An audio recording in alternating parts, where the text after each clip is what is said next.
thank the Indonesian Textile Association for inviting me to participate in this important meeting. I'd like to start with the first slide now, Indra, please. I'm going to be talking about a special aspect of the topic of market access, which was just brought up by the first speaker. And I'm going to be talking about the role of preferential trade agreements and their rules of origin, and how these are affecting Asian countries' ability to export to the major markets, particularly North America and Europe, but also now that Japan is entering the game of joining preferential trade agreements. They've concluded one with Singapore, and they're negotiating others with Mexico, with Korea, and possibly with Thailand in the coming year. This is going to change the playing field in East Asia as well. I'm from a private company, Nathan Associates Incorporated, and fortunately our Vice President, David Merrill, is here with us today. Our project is a 3-year project aimed at building capacity of the Indonesian government and non-government organizations in order to participate more effectively in world trade, to develop domestic trade, to enhance the investment climate with the purpose of generating more economic growth and through that process more employment. The minister, I think, highlighted earlier today the importance of generating employment because we have so many young people entering the workforce in Indonesia. So that's in a nutshell what our project is trying to accomplish. So we have a broader purpose, but I will be speaking on a very specific topic today. As you can see from the second slide, slide number 2, rules of origin sounds like a very esoteric topic, but it's a very important topic for you as textile and apparel producers and exporters.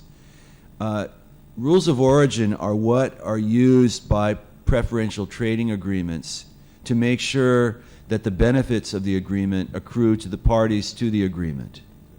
If you're not a party to the agreement, then the rules of origin are designed to discriminate against your products, in a nutshell. In the case of manufactured products, produced from materials and inputs originating in more than one customs territory, as is often the case for apparel items, rules of origin make use of the principle of last substantial transformation. This principle can be realized in one of 3 tests, or in some cases a combination of more than one of the 3 tests. The first test is whether the product in question has undergone a change in tariff heading, usually at the 6-digit HS level. The second test is a value-added test. That is, the value added of originating inputs within the members of the preferential agreement exceeds a minimum threshold.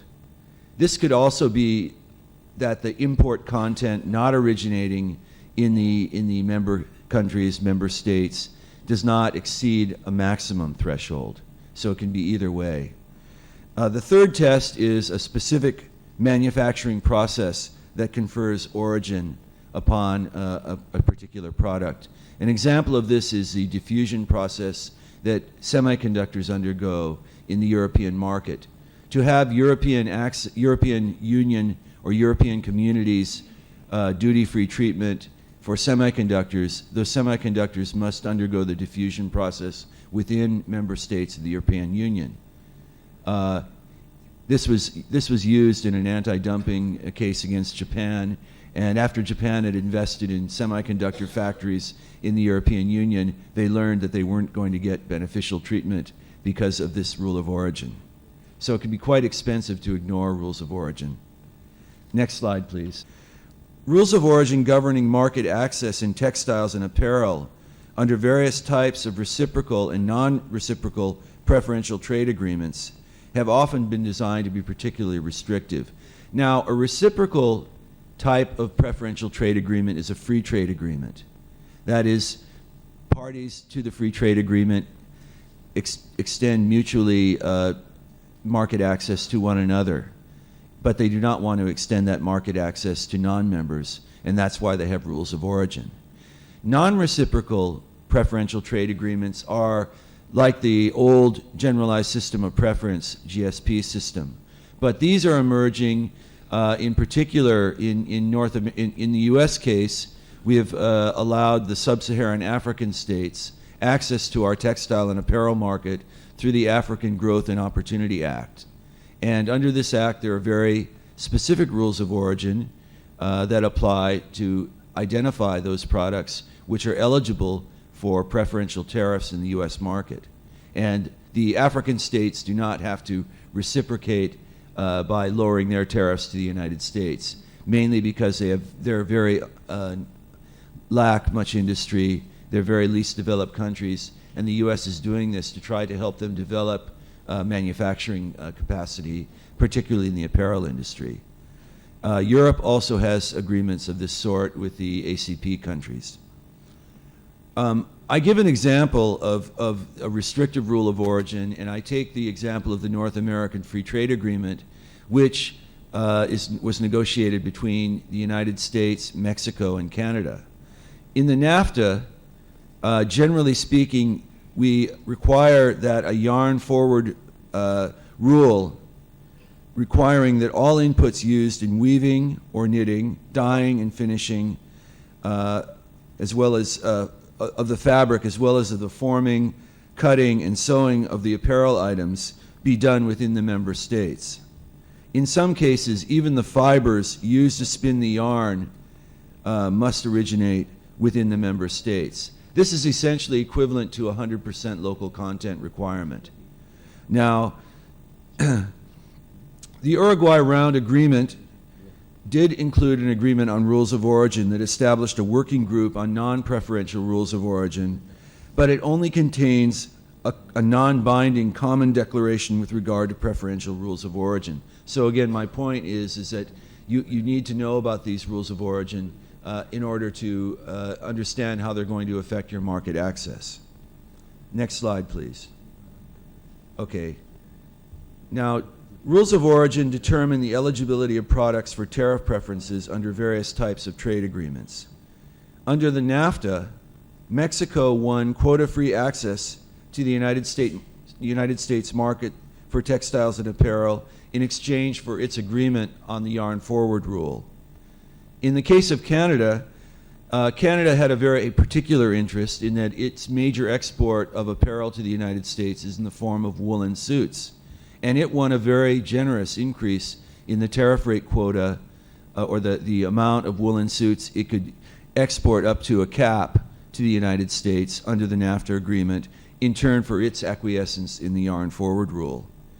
The European community's rules of origin are slightly less restrictive than in NAFTA, but they still are aimed at benefiting producers within the member states.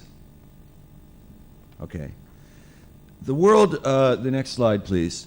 The world is undergoing change, and the textile and apparel market in particular is a big focus of change in the coming year. And as you can see from this schedule, we are now in phase 3 of the agreement on textiles and clothing. At the end of phase 3, about half of world trade in textiles and apparel will be quota-free, and the other half will be under much liberalized quota growth for WTO members. Okay, China joined the WTO just late in 2001, remember, so they did not benefit from the agreement on textile and clothing like Indonesia did until very recently.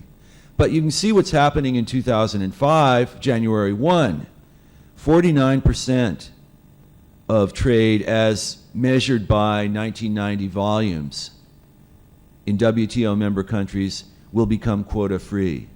So there will be a big shock at the end of this year and early next year.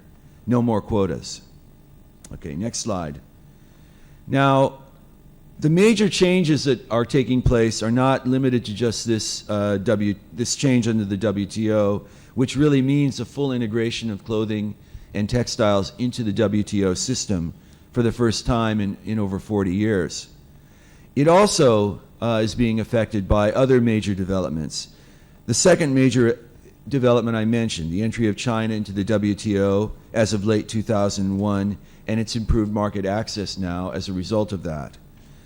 The third major development has been Vietnam's normalization of trade with the United States as of late 2001.